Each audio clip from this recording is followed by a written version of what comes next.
پاکستان کے مشہور یوٹیوبر اور انفلوئنسر رجب بٹ نے اپنے قریبی دوست اور ساتھی یوٹیوبر ڈکی بھائی یعنی سعد الرحمان کی گرفتاری پر رد عمل دیتے ہوئے کہا کہ یہ ایک مشکل وقت ہے اور وہ اس صورت کو بخوبی سمجھ سکتے ہیں کیونکہ وہ خود بھی ایسے حالات سے گزر چکے ہیں۔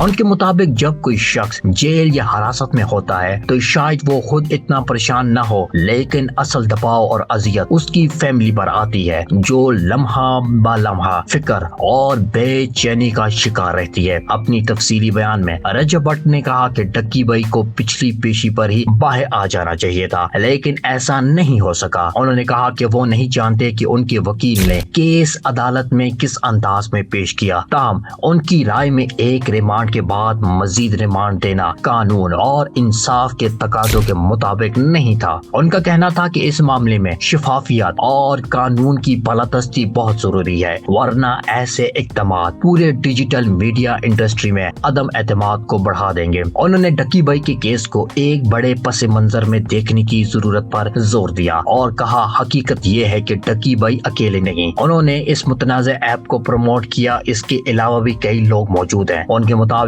ہزاروں انفلوئنسر نے مختلف اوقات میں ایسی ایپلیکیشن کی تشہیر کی ہے اور یہ ایپس بظاہر ٹریڈنگ ایپس کے طور پر رجسٹرڈ ہیں جو قانونی حیثیت رکھتی ہیں۔ انہوں نے کہا کہ اگر حقیقت میں یہ ایپس جوا ہیں تو پھر انہیں ابتدا میں ہی بند کیا جانا چاہیے تھا اور ان کے خلاف باقاعدہ کارروائیاں کی جانی چاہیے تھی تاکہ کوئی بھی متاثر نہ ہوتا۔ رجب بٹ نے اپنی بات کو مزید واضح کرنے کے لیے پاکستان سپر لیگ کی مثال دی۔ انہوں نے کہا کہ کرکٹ کے بڑے ایونٹس میں کھلاڑیوں کی شرٹس پر جن کمپنیوں اور ایپس کے لوگو نمایاں ہوتے ہیں وہ ٹریڈنگ نہیں بلکہ جوا کھیلنے والی ایپس ہیں۔ اگر وہ جوا ہے تو پھر ان پر کارروائی کیوں نہیں ہوتی؟ کیا کھیلوں کے بڑے ایونٹس کو استثناء حاصل ہے؟ انہوں نے اس بات پر شدید تنقید کی۔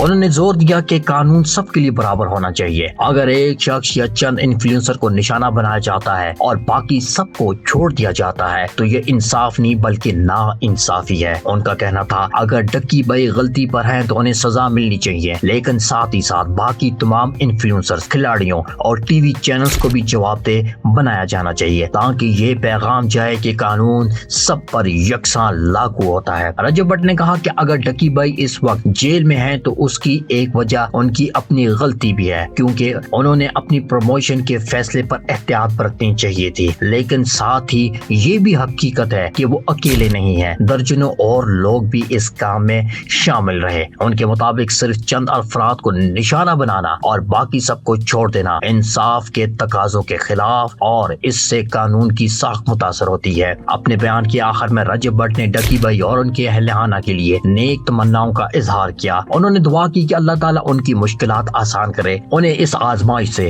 بخیریت و عافیت نکالے اور وہ جلد اپنے گھر واپس آئے۔ ساتھ ہی انہوں نے امید ظاہر کی کہ یہ کیس ایک نظیر بنے گا اور مستقبل میں کسی بھی معاملے میں قانون سب کے لیے یکساں طور پر حرکت میں آئے گا۔